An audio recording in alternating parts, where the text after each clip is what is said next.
Hello and welcome dear learners. आज हम बात करने वाले हैं यूजीसी के जो नया रेगुलेशन है 2018 का, जिसमें कहा गया है मिनिमम स्टैंडर्ड्स के बारे में बताया गया है।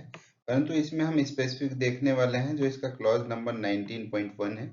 पीएचडी और एमफिल के लिए जो प्रोत्साहन राशि दी जाती है, मीन्स इंक्रीमेंट दिया जाता है, जिसमें कि 5 इंक्रीमेंट और 3 इंक्रीमेंट हमें दिए जाते हैं विथ पीएचडी।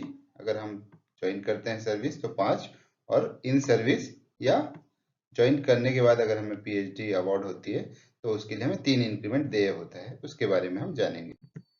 तो जैसा कि हमें पता है कि पीएचडी इंक्रीमेंट के लिए अब जो हमारी 7th सीपीसी है, 7वां वेतन आयोग है, वो अभी लागू हुआ है 2016 से।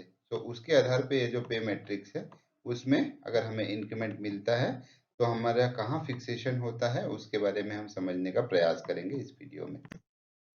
चलिए, तो फर्स्ट हम देखते हैं कि 5 नॉन कंपाउंडेड इंक्रीमेंट अगर हमें मिलता है, और वो किस कंडीशन में मिलता है, जब कोई कैंडिडेट ज्वाइन करता है विद पीएचडी। तो हम दो केसेस की बात करेंगे, पर्सन ए और पर्सन बी, दो सिचुएशन पे। सो पर्सन ए ने ज्वाइनिंग की है 1 अप्रैल 2019 में, और उसको पीएचडी जो अवार्ड हो गई थी वो हुई थी 12 जून 2018 को। मतलब ज्वाइन करने से पहले ही उसके पास पीएचडी थी। If in case of person B, उसने भी 1 अप्रैल 2019 को ज्वाइन किया और उससे एक दिन पूर्व ही उसे पीएचडी अवार्ड हुई थी या उसकी पीएचडी नोटिफाई हुई थी। तो इन दोनों ही कंडीशन पे दोनों कैंडिडेट 5 इंक्रीमेंट के पात्र होते हैं। चलिए, तो इस कैलकुलेशन को समझने का प्रयास करते हैं कि किस तरह से कैलकुलेशन।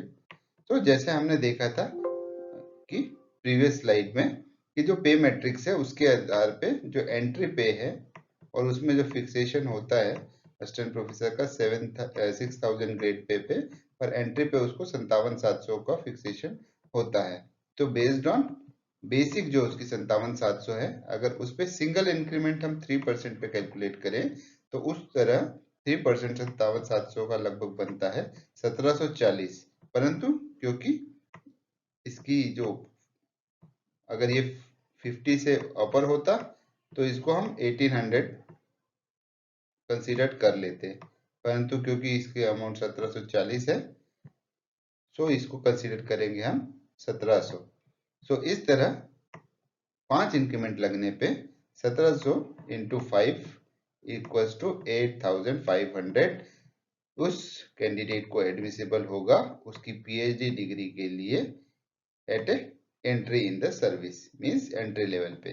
तो इस तरह 57,700 में बेसिक में जोड़ दिया जाएगा 8,500, और इस तरह उसका एक नया जो बेसिक बनता है वो 66,200 होता है। चलिए देखते हैं पे मैट्रिक्स में फिर ये किस हिसाब से कहाँ पर होता है। सो 57,700 पे उसने एंट्री ली थी, परंतु उसे 5 इंक्रीमेंट का लाभ मिला, और जिस तरह हमने कैलकुलेट किया कि वो 8,500 था और उसको जोड़ के हमारा अमाउंट बना था 66,200। सो 66,200 को हम देखेंगे कि वो कहाँ पर है। तो 66,200 अगर हम देखते हैं तो इसके नियर बाई नहीं है, इसके नियर बाई भी नहीं है, तो नियर बाई किसके है, 66,800 के।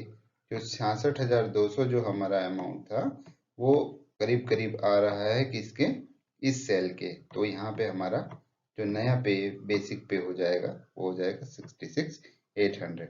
ओके, सो ये है अगर कोई कैंडिडेट ज्वाइन करता है विथ पीएचडी और उसे 5 इंक्रीमेंट मिलते हैं तो इस तरह उसकी नई बेसिक 66,800 होगी, और इस पे डीए एचआरए वो सब एक्स्ट्रा एप्लीकेबल होके वो हमारी ग्रॉस सैलरी बनाएगा।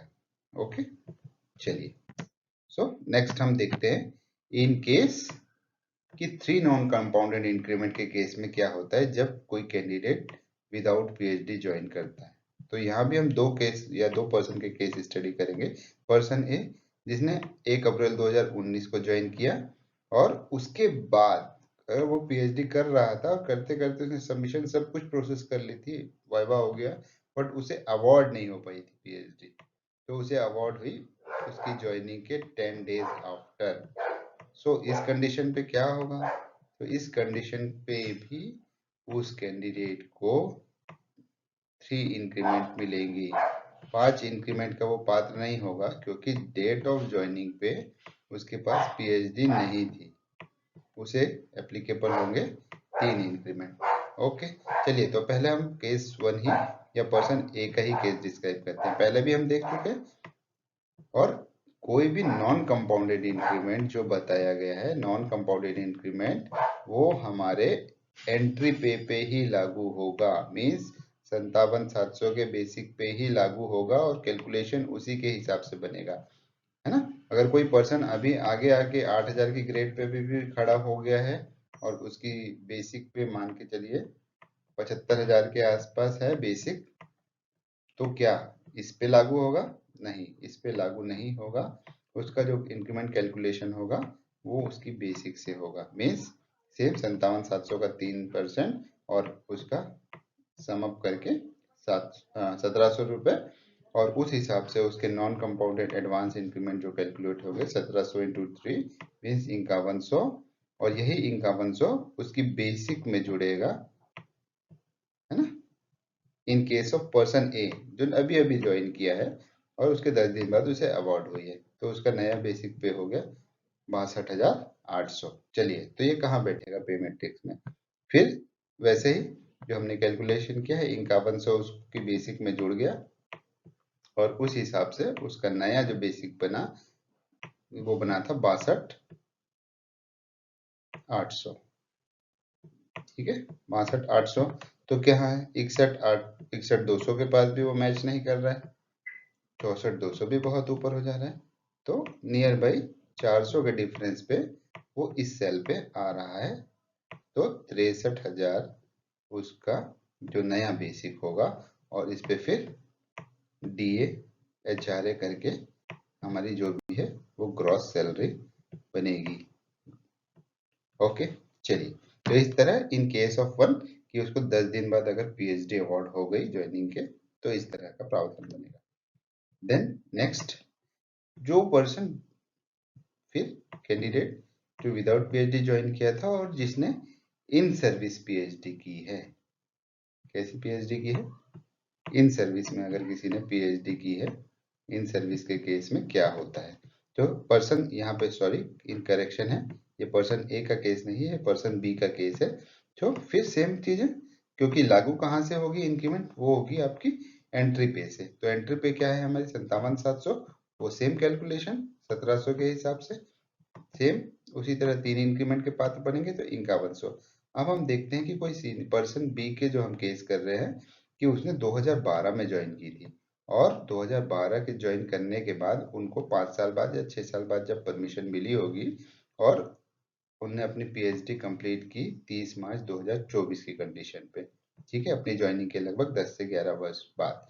तो इन 10 से 11 वर्षों में क्या उनको इंक्रीमेंट नहीं लगे होंगे? इंक्रीमेंट लगे होंगे। तो इंक्रीमेंट लगे होंगे 1 साल, 2 साल, 3 साल, और 5 साल में वो 7,000 की ग्रेड पे के लिए एलिजिबल हो गए होंगे।